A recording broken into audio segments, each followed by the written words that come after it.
It's a digital world, and technology continues to dictate the pace of polity all over the world. As we speak, we know that even polity, when it comes to economic growth, is determined a great deal by the adoption of digital technologies to generate, process, share, and transact processed data. It is based on this premise that today we'll be looking at digital democracy as to how well has the government of the day fared within the last 1 year. With that, I bid you welcome to the beam where curiosity meets conversations, taking us a step further into the future we desire. I'm Sunes Nathaniel, and before we proceed, we'll be spotlighting a recent move by the federal government through the Ministry of Education to bridge the digital divide, by providing training for over 400 young Nigerians, especially girls, women, and people living with disabilities. We'll be returning shortly. Stay tuned. There's a lot here.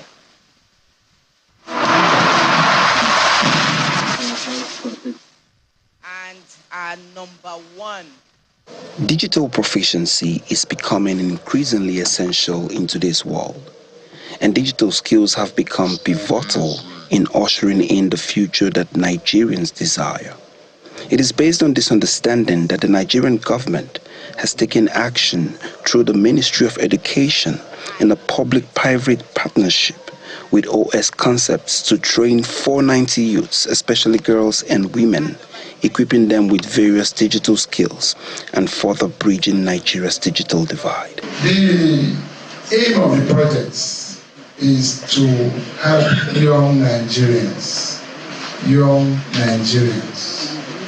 predominantly female, and people having some physical challenges, to acquire digital skills with which they can become employable. The truth of the matter is that our education system is having some challenges of recent. Whether you have a first degree, second degree, diploma, or PhD, if you are not equipped with some digital skills, your employability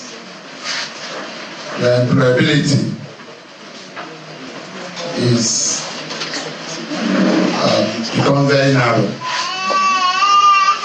The probability that you get a job becomes very narrow. Because the type of unemployment we see today in Nigeria is not lack of jobs. Rather, it is lack of skills. This digital skills development program would also see the youths go through internships and eventually lead to job placements and creation, even as the young Nigerians are empowered with the tools needed for the digital economy. Welcome back. Today we'll be speaking to Barrister Chukwuma Ezeala, a well-versed legal practitioner and social commentator, and he joins us today from Lagos via Zoom. Sir Chukwuma, you're welcome to the program. Thank you. Thank you for welcoming me. All right, we're going into the digital democracy. I mean, like you just saw, everyone is going digital. Digital skills are becoming very needed in our world today. And the first question I will ask you, the point of digital democracy is for transparency. And then the question to you would be, how well or how transparent, rather, would you say that the government of the day has been, especially in the last 1 year? First, I think we should understand the meaning of digital democracy. It's just a way of using ICT in governance process. Today we have a lot of youths. Many of them understand the fact that they should know what the government is doing. And this has brought challenges to the managers of our Commonwealth, meaning that they should be able to give us accounts of what they are doing. If you look at Nigeria's movement towards openness in government, you will realize that as far back as 2016, Nigeria signed the Open Government Initiative policy document. And remember also that before then, in 2011, Nigeria had also signed the Freedom of Information Act. These are all about opening up the system. It's all about relatively accountability. You know, in those days, it's just a question of government going to the National Assembly, presenting a budget, and the budget will be very bulky. Nobody will be able to know. The highlights will be given to the people. But today, the budget is required to be published before the National Assembly website. Nigerians are supposed to interrogate what we are doing. And when you also talk about digital democracy, and that means the use of ICT to inform the people, you also look at, in Nigeria today, the Constitution provides that the government should be able to declare its assets. And some people will say, when it's declared, how is it to be used? That is part of digital democracy. Digital democracy means that, especially coupled with the Freedom of Information Act, means that citizens can find out how much, was your governor worth before going into office. Mm-hmm. And when he leaves, how much is he worth as he is leaving office? Digital democracy also involves that you use various forms of ICT. Various, we have X, or what we used to call Twitter. You have the Facebook. You have all forms of ICT, in which you should be able to inform the people. In fact, as a matter of fact, it's no longer in those days, during the time of Chief Olusegun Obasanjo, where he says media chats once a month, or however they were doing it, which that one has been banished. But we expect that weekly, the government should be able to address issues. And that is why we have the Ministry of Information. Take, for instance, there are controversies in terms of how they manage the budgets.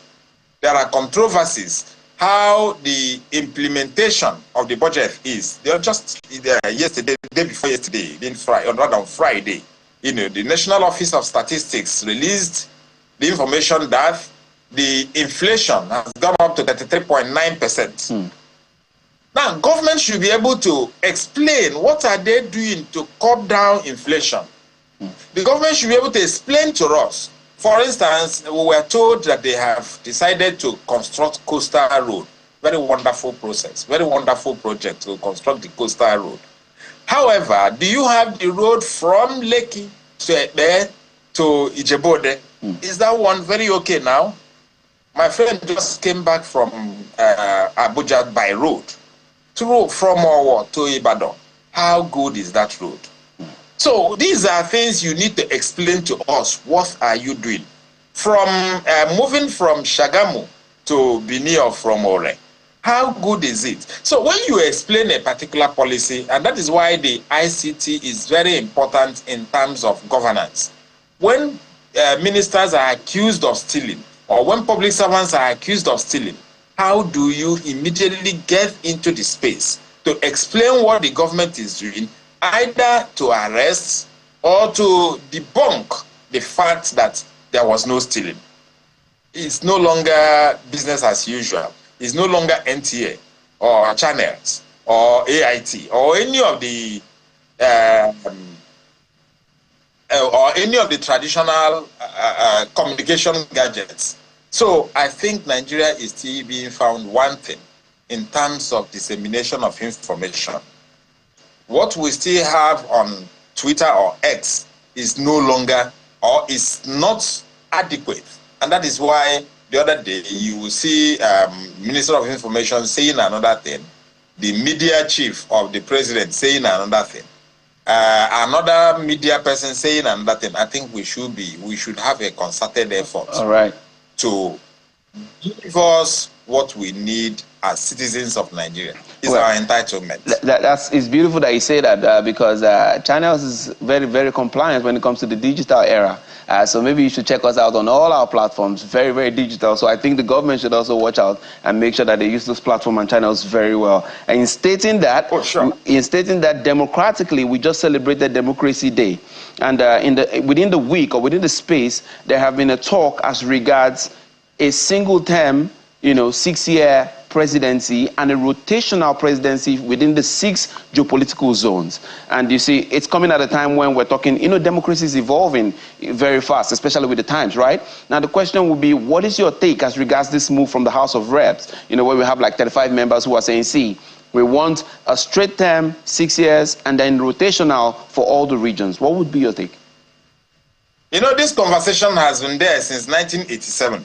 It didn't just start today. And it was also there by 1998, even before this democracy. We recall our elder statesman, Dr. Ekweme, who actually propagated, along with his group, propagated the 6 geopolitical zones and said, look, let there be presidents. They even propagated 6 vice presidents, or at worst 2 vice presidents. And what they had in mind at that time was to avoid the dichotomy between the North and South, just like what happened during when Yar'Adua died. The essence would have been, if Yar'Adua at that time Yar'Adua died, the vice president from the North will have right of succession. Instead of truncating that fact of democracy or presidency between the North and South, it was just for stability. Otherwise, it's not a very good thing in itself. But with the level of division and dichotomy in Nigeria, it becomes the only thing we have. And if we are looking at 6-year tenure, in itself, it's not good. What you may say, looking at it in say, it's not the best thing. Because a president may not do well knowing that this is the only opportunity. But when the president knows that he's going to go for re-election, it causes him to sit up. However, on the other side of the coin, a president that wants to do well may not have the political muscle to do the right things because the president will be afraid of re-election. We have seen it over time. We saw the Chief Obasanjo's first tenure. He didn't do much well because he was also working for re-election. We also saw that of President Jonathan. He didn't do much well in the first 4 years because he was also looking at re-election. And that of President Buhari, maybe because of health challenges and other things, the 2 tenures were not necessarily very okay. So that 6 years may be, but I would have said 5 years, because if you have a very bad president, what do you do for that 5 years? Yeah, but the lawmakers will say that there's an impeachment process, even within the better 5 or 6 years. There's an impeachment process. The president can be impeached within the period if he's not working well within the 5 or 6 years like you're proposing right now. But you know that impeachment process at the federal level is not very easy. First is the democratic process that took people to the National Assembly. Many of them spend so much money. Many of them are looking for money. The president has power to disburse money. So how would they be able to impeach him? And remember the impeachment, you have to have 2/3. So all the president needs to have is 1/3 plus 1. And you can't impeach him. And all also the president needs to have is to have the Chief Justice of the Federation. So where do you impeach? So impeachment in Nigeria may be a very difficult thing, except the person is from core minority. Otherwise, we know what is up. So let's not be looking at impeachment at this stage, because we are not developed enough to think of impeachment. We do not have good legislators that will have the interest of the country at heart beyond their pockets. All right. So let's see how we can get it right first. Okay, let's hold it there. Let's hold it there, Barrister. I'll be coming back to you. We're going to be taking a break at this time, and when we return, we'll be asking Barrister how he tends to look more at the autonomy of the LGAs, that's the local governments. It's been something in the courts, and we're going to be knowing more about that and what he proposes can be done to make sure that all arms of government are working and functioning in the country, especially today. We'll be right back. Stay with us.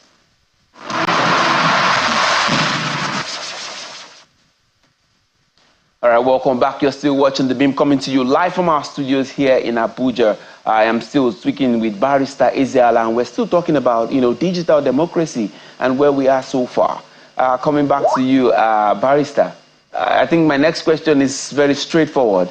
Local government autonomy is still a very pressing issue in the country today.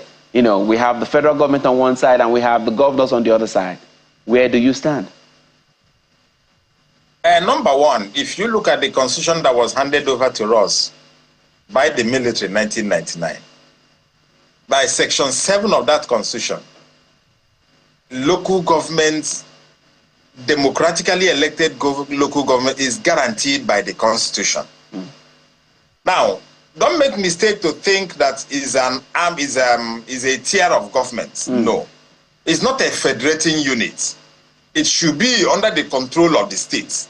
But what is important is that the existence as a democratic structure is guaranteed by the constitution. Now, when you also look at that section 7 also referred us to the 4th schedule. The 4th schedule also listed the functions of the local governments. Yeah. Unfortunately, the governors, all of them, with no exception, have violated that portion of the constitution, or that provision of the constitution. And I recall by 1987 into 1990, up to 1992-93, democratically elected local government was very okay. Go and check what they were doing at that time. Many of them were doing the roads. I can tell you, I used to have, when I worked with in 1992, that was actually my brother. He was local government chairman in Obaro. The local government road was not passable, and he made budgets to get it working. The then chairman of my own area at that time had to do the roads. Today, the other day, I was somewhere in Imo State, isn't it even the local government? There was no road to that local government, and the chairman was helpless. Go and check many local governments in Nigeria. Some of them, there is no access road into the local government. Some of them could not even cut grasses in the local government because their finances have been muzzled up by the state government. And go and check, some of them now have appointed sole administrators. How do you have such? If we have appointed governors, how are we going to feel? So I think it's very important, because this is the only government that takes care of the yearnings of the minorities. Remember that most states have a lot of minorities. If you go to, for instance, Benue State, where you have a particular ethnic group always providing or producing government, and he refuses to do other things in other minorities, not just Benue. If you go to Niger State, if you go to Taraba State, you go to Adamawa, many of the states have ethnic nationalities, even Delta State, within the local government. And that was why we said, that was why the Constitution said the local government system as a democratic institution should be guaranteed. It is simply to take care of the problems of the minorities, allow them to rule themselves. But the governors, but the governors will say, sorry, sir, the governors will say that these people have been, using the funds for themselves alone, and they're not even getting to the grassroots. What do we have EFCC for? What do we have police for? What do we have government instituting a probe for? I mean, the system is just going down. And we have, I don't want to use some words that are not palatable. We have people who are largely irresponsible, taking care of governance. Why would a governor say a local government chairman is irresponsible with use of finances? All you need to do is to set up a probe, and you can do that. In fact, the House of Assembly is empowered to make laws on how the local government... So what stops them from having laws that brings up audits of those local governments? So this is not an excuse. The problem is that they want to muzzle the money. They want to use the money. They want to use it for things they want. Now, the ones they are doing, we have seen a lot of pros. You see what is happening in Kogi State. The former governor, you're talking of 80 billion, you're talking of billions. Somebody just published how the governors have spent that. So what is happening? So if we now use that as a yardstick, and federal government now takes over the states, what happens? Yes, they are federating units, but what happens? And if we also say, if we extend it to the federal government, and the type of trillions we are hearing that are disappearing. Maybe you have a United Nations or you have United States or anybody taking over Nigeria. Where do you go from there? All you need to do is to say, probe those people who are misusing the funds. Yeah. Check whether the funds are being used well. Possibly, but they have councillors who should also be able to check them. But the problem is that we are mismanaging democracy. QED. And this is where we are. All right. I think that's a very good one said there. In what would be like my last question for you, because we're running out of time. People are saying, hey, it's time for us to have, online voting, electronic voting and all that. And then the question would be, are we ready? I mean, looking at the dynamics of electronic voting, are we ready as a people? Because do not forget, the whole concept here is digital democracy. We're heading towards transparency. And the question is, are we ready? Oh, certainly. The problem is that I think the problem goes back to the politicians are not ready for such because they want to rig the election. Otherwise, what does it take? It doesn't take. The money that is being stolen is enough. But politicians do not want one man, one vote. They want a system where if you go to a particular state, 3 or 5 persons will come and vote for others. And there will be rigging, massive rigging. When you get into digital democracy and digital voting system, such is reduced. The diasporans will have opportunity to vote. Every Nigerian, wherever you are, you will now have opportunity to vote. But the problem is, it is still the problem between the masses. Sometimes we try to create unnecessary dichotomy between the North and the South, or between the East and the West. It is not. The problem is between those people that are plaguing the system, those people that are stealing from the common masses. This is against the poor. Today, what do you have in the market? What do you have? People cannot eat. The other time, in the 80s, Umar Odike said he had not seen Nigerians eating from the refuse bin. And as far as he was concerned, Nigeria was okay.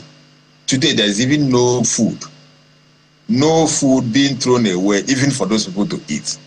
This is where we are today. So I think it's more than necessary that we have digital democracy, so that when we are voting, we also know that there will be challenges. Some of them will, when you are voting, some people may be voting from somewhere. But I think it's high time Nigerians try to protect this democracy that we have. Otherwise, all of us are going to have problems. All right. Thank you, Barrister Isiala. It's always a pleasure having you on the program. Thank you very much. Thank you for inviting me. All right. Great. All right, friends. That's the much that we can take on the program today. Remember that you can share your thoughts via social media using the hashtags ChannelsBeam and Channels TV News. Right now, we'll be leaving you with our top 5 videos of the week. I'm Sunes Nathaniel, and until next time, I would like to remind you that digital democracy is all about transparency, be it in representation, election, separation of powers, or protection of rights. It begins with each Nigerian accepting to be accountable for Nigeria. Bye for now.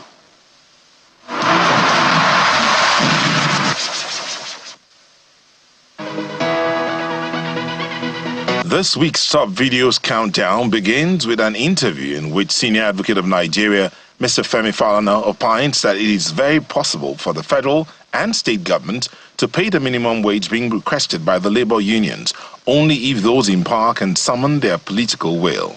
Increase in the salary of the lowest paid worker, you are now told that the salary of a permanent secretary must also be increased 100%. You can only do that if you are talking of a general salary review. And I'm sure that is why some state governments are saying we cannot pay 60,000 naira. We cannot pay even 50,000 naira.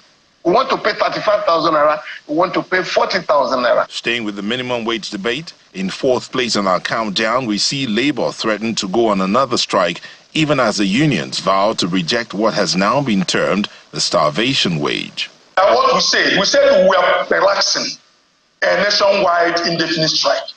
It's like you are putting a pause on it. And so if you put a pause on something and the organs that govern us as trade unions decide that we should remove that pause. If we remove that pause, it means we go back to what was in existence before. The clip of a very tragic incident takes the third spot on our trending videos list. It is a report about a 13-year-old boy who committed suicide in Kaduna, throwing his family into deep mourning for a loss that could never be replaced. In second place on our top most viewed videos countdown is a crime report in which the police parades a suspected gun runner in Cross River State. The most viewed video on our YouTube this week is a Democracy Day speech by President Bola Tinubu, in which he assures Nigerians that he will never turn his back on them. As we continue to reform the economy, I shall always listen to the people and will never turn my back on you. That's it on our countdown today. Join us next week for more viral videos.